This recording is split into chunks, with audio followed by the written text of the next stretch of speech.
이브리서 7장. 멜기세덱은 살렘의 왕으로서 지극히 높으신 하나님의 제사장 일을 겸하고 있었습니다. 그래서 아브라함이 여러 왕들과 싸워 이기고 돌아왔을 때 그를 맞아 축복해 주었습니다. 그때 아브라함은 전리품 10분의 1을 멜기세덱에게 바쳤습니다. 멜기세덱이라는 이름은 정예를 뜻하고 나라 이름인 살렘은 평화를 뜻합니다. 그 이름의 뜻대로 그는 정의의 왕인 동시에 평화의 왕이기도 합니다. 멜기세덱에게는 아버지도 어머니도 없으니 족보도 또한 없습니다. 그는 출생도 사망도 없어서 그 생명이 하나님의 아들과 같으며 영원한 제사장 일을 맡아 보는 사람입니다. 멜기세덱이 얼마나 위대한 인물인가를 곰곰이 생각해 봅시다. 첫째, 그는 하나님께서 제일 먼저 택하신 사람이라는 점입니다. 그래서 대선조인 아브라함까지도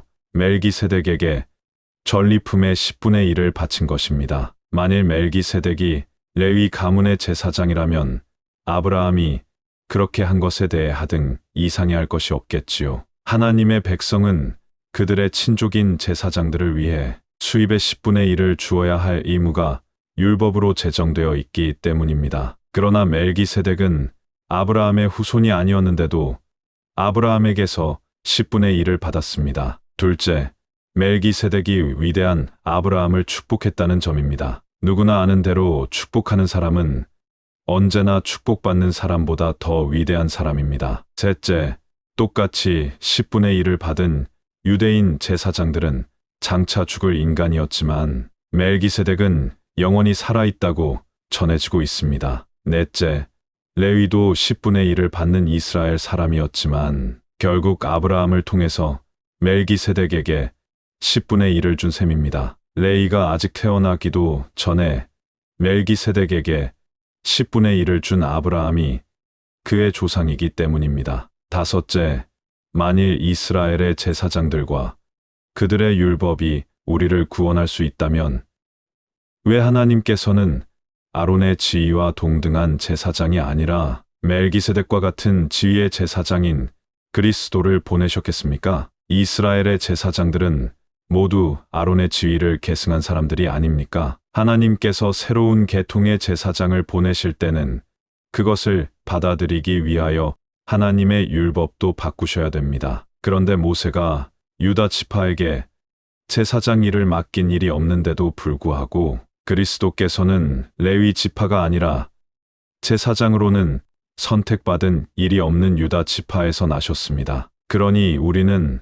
하나님의 방법이 바뀌었다는 것을 알 수 있습니다. 이 사실은 그리스도께서 멜기세덱의 지위와 동등한 새로운 대제사장으로 오신 것으로 보아 더 분명합니다. 이 새로운 대제사장은 레위 지파에 속한 낡은 율법의 요구에 따라 되신 것이 아니라 다함이 없는 생명에서 흘러나오는 힘을 근거로 하여 되신 것입니다. 그래서 시편 기자도 그분을 가리켜 당신은 멜기세덱과 같은 위치에 서는 영원한 제사장이십니다라고 한 것입니다. 혈통을 존중하던 옛 율법 규정은 아무런 역할을 못하기 때문에 폐지되었습니다. 그것은 사람을 구원할 힘이 없는 무익한 것이어서 아무도 하나님과 실제적으로 바른 관계를 가질 수 없게 만들었습니다. 그러나 지금 우리는 많은 희망을 갖게 되었습니다. 그리스도께서 우리를 하나님이 받으실 만한 사람으로 만들어 주시고 또 우리가 하나님께 가까이 나아갈 수 있게 되었기 때문입니다. 하나님께서는 맹세까지 하시면서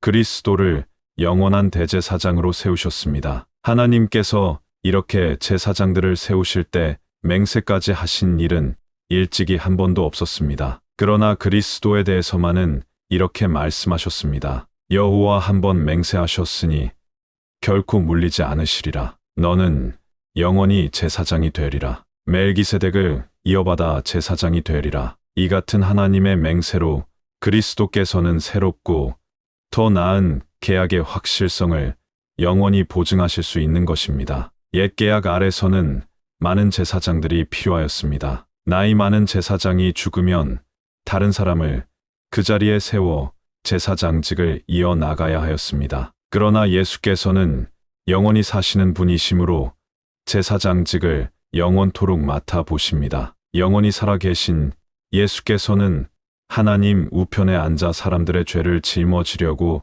자신이 피를 흘렸다는 사실을 하나님께 회상시켜 드리고 계시기 때문에 자신을 통해서 하나님께로 다가오는 사람들을 완전히 구원하실 수 있습니다. 그러니 그리스도야말로 참으로 우리가 필요로 하는 대제사장이 아니고 누구시겠습니까? 그분은 거룩하고 흠도 죄의 얼룩도 없으시고 죄인들에 의해서 더럽혀지지도 않으셨습니다. 하늘에는 그분을 위한 영예로운 자리가 마련되어 있습니다. 그분은 다른 제사장들처럼 먼저 자신의 죄를 씻은 후 다른 사람들의 죄를 씻기 위해 날마다 동물의 피를 드릴 필요가 없습니다. 그분은 십자가에 달려 자신을 단 한 번 희생제물로 드리심으로써 그 모든 일을 완성하셨기 때문입니다. 옛 제사제도의 굴레 속에서는 아무리 대제사장이라 할지라도 악에서 완전히 벗어날 수 없는 연약하고 죄 많은 인간이었습니다. 그래서 후에 하나님께서는 맹세까지 하면서 완전하신 아들을 영원한 대제사장으로 임명하신 것입니다.